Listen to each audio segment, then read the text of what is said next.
Hey, look what I found in the car, I exclaimed, holding up an earring that I discovered inside the car to my husband, Mark, who had just returned from work. Mark stared at the earring for a moment, his face showing a flicker of recognition. Oh, maybe a colleague from work dropped it when I gave them a ride. Didn't you say you were going golfing with your boss last Sunday? Mark replied, attempting to brush off the situation. Yeah, I did. But the GPS history in the car was set to a resort town in Colorado, I pointed out. Mark looked surprised, and the realization hit him. Cheating again. I want a divorce, I declared suddenly. Mark's face showed shock for a moment, then he angrily retorted, What? Fine, but take the kids with you. No child support, though. I was planning to take Emma and Olivia with me. A part-timer like you can take care of twin daughters, Mark sneered. I'll manage. I could let the divorce talk slide if you apologize now, Mark taunted, laughing as if he thought I was hastily demanding a divorce. I'll never take it back. Fine, then you agree to my terms of no child support and no division of assets, I'd asked. Yes, that's fine, Mark smirked. Then take the kids and leave, this apartment is in my name. All right, just give me time to prepare for the move, I said decisively. I decided to divorce Mark and began preparing to move with my daughters. On the last day, I firmly told him, don't ever contact me again. Even if you struggle, I won't help you, all right? With a final sarcastic remark, Mark slammed the door shut. However, he would later frantically call me, unable to handle the situation. My name is Lisa Thompson, 38 years old. I live a seemingly ordinary life with my husband Mark, 2 years my senior, and our twin high school daughters Emma and Olivia. But I have a secret problem, Mark's chronic infidelity. Another woman's perfume again, I thought while doing laundry, smelling perfume on Mark's shirt. I didn't use perfume, and my daughters, still too young, didn't either. The scent indicated someone else was getting intimately close to Mark. Such incidents occurred several times a month. Hey Mark, what's up? I smell a woman's perfume on your shirt, I confronted him. Mark nervously avoided eye contact. It's just your imagination. But you were out with another woman recently. I had to meet her, I couldn't refuse. I didn't want her to get the wrong idea and turn into a stalker. One dinner to make her give up is a small price, Mark excused himself, always dodging the accusations. I often gave up, tired of his half-admissions and denials. This wasn't new. Mark's infidelity had been an issue even before our marriage. Mark graduated from a prestigious university, worked at a major corporation, tall and handsome. He was a man who naturally attracted a lot of attention. Our relationship started at the workplace where I was employed until our marriage. Back then, I was in sales, and it was Mark whom I interacted with during client meetings. Initially, our relationship was purely professional, but we hit it off during casual conversations in business deals and soon began seeing each other privately. Mark was safe in everything he did, and I was utterly smitten, thinking of him as my Prince Charming. However, I wasn't the only woman Mark was close to. He seemed to have a personality that wanted to impress all women, whether they were his seniors, colleagues, or juniors. This led many women to mistakenly believe they were special to him. Once he started dating me, he did settle down a bit. This made the other women who had feelings for him quite jealous, but after we got married, it only took 2 weeks for Mark's infidelity to resurface. At first, he was sincerely apologetic, promising never to do it again. But once I forgave him, his apologies and remorse gradually faded, replaced by lies and excuses. Don't you ever think about taking the kids out on your days off? I'm tired from work every day, Mark would respond with a guilty look. This showed how little he interacted with my daughters. His idea of rest being an affair was the last straw for me. Despite wanting Mark to change, I had no one to confide in about my troubles. Mark was estranged from his family. His parents lived in a rural area, and as the eldest son, they wanted him to take over the family farm. Mark vehemently refused, almost running away from home. Even when he decided to marry me, he wouldn't let me meet his parents or invite them to our wedding. I wished I could discuss Mark's behavior with his parents, but that wasn't an option. My family, on the other hand, was worried about me and my daughters, Emma and Olivia. They even suggested I consider divorce, but the girls are in high school, their final exams coming up. I was hesitant to upset them with the news of a single-parent household, so I resigned myself to endure, thinking it was my burden to bear. As a result, Mark became even more brazen. He prioritized his clothes over our daughters and put his allowance before our family's living expenses. I had to use all the money I earned from my part-time job for household expenses. About this month's expenses, my sales weren't great this month. I got a smaller paycheck. Sorry, Mark would say, though I knew from our joint bank account that he was lying. I felt helpless knowing his salary was probably being spent on his affairs, yet I endured for my daughter's sake until I reached my breaking point. It was the twins' birthday, a day I valued more than anything. Their birthday fell on a Saturday that year, and I, taking a day off from my part-time job, was excited to prepare. I had studied culinary arts in school, gained qualifications in cooking and pastry making.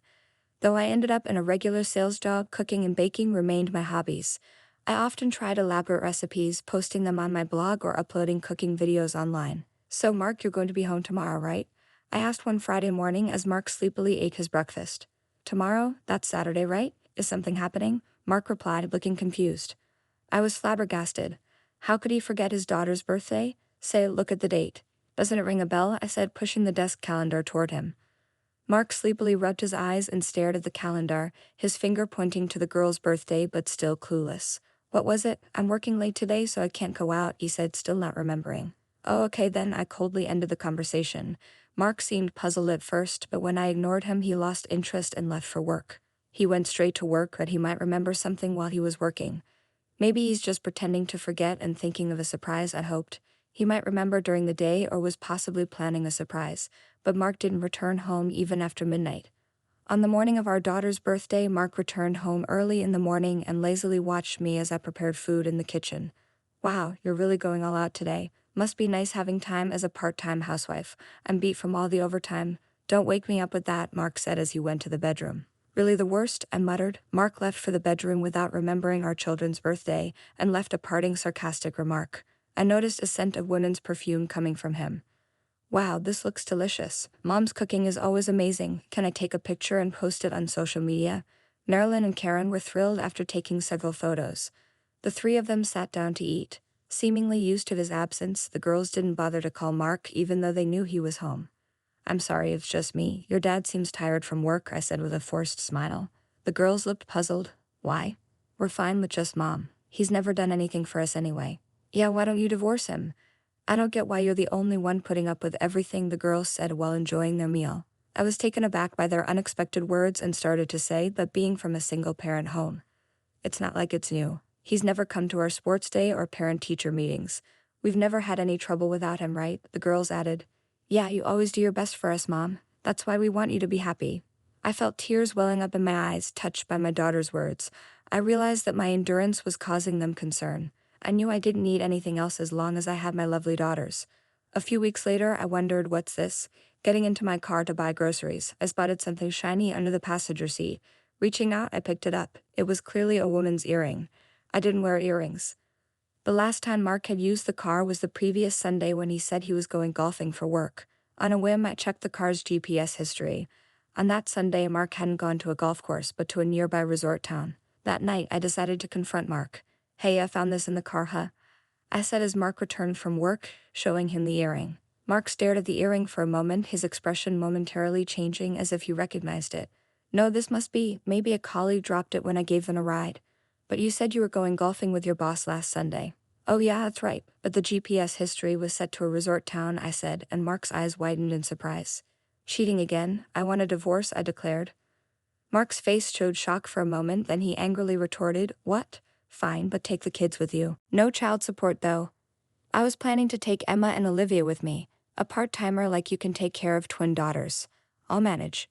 "I could let the divorce talk slide if you apologize now," I said. Mark taunted, laughing as if he thought I was hastily demanding a divorce. "I'll never take it back." "Fine, then you agree to my terms of no child support and no division of assets." "Yes, that's fine," Mark smirked triumphantly. "Then take the kids and get out of here fast. This apartment is rented in my name, remember?" "All right, just give me time to prepare for the move."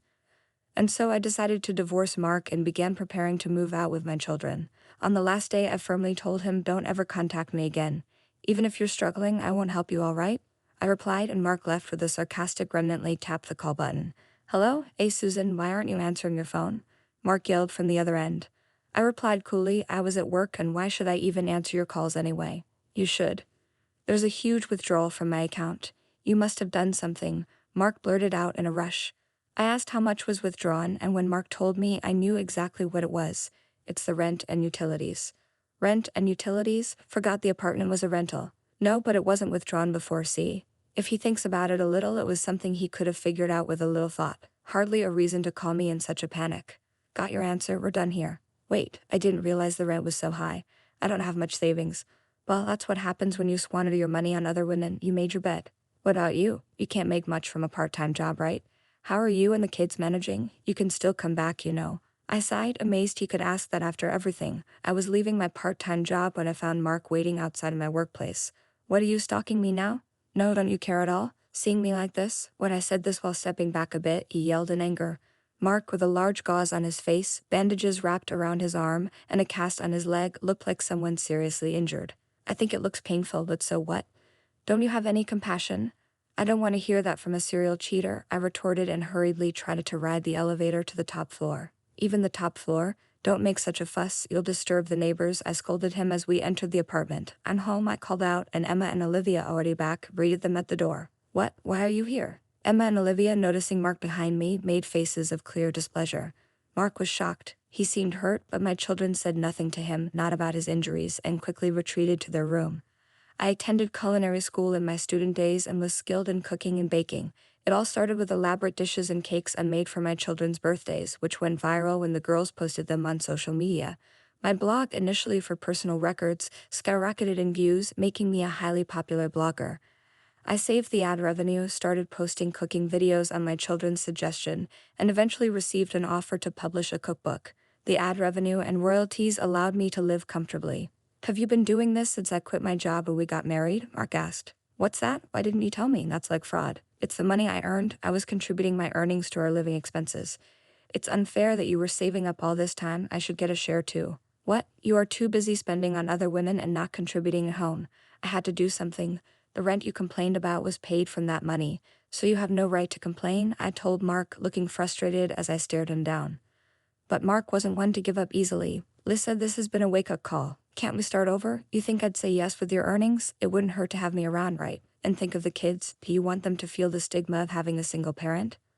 The audacity of his self-centeredness infuriated me. The last person I want to hear that from is you. No way, I firmly refused. Mark gave up trying to convince me and headed towards the kids' room. Hey Emma, Olivia, it's your dad. You want me around, right?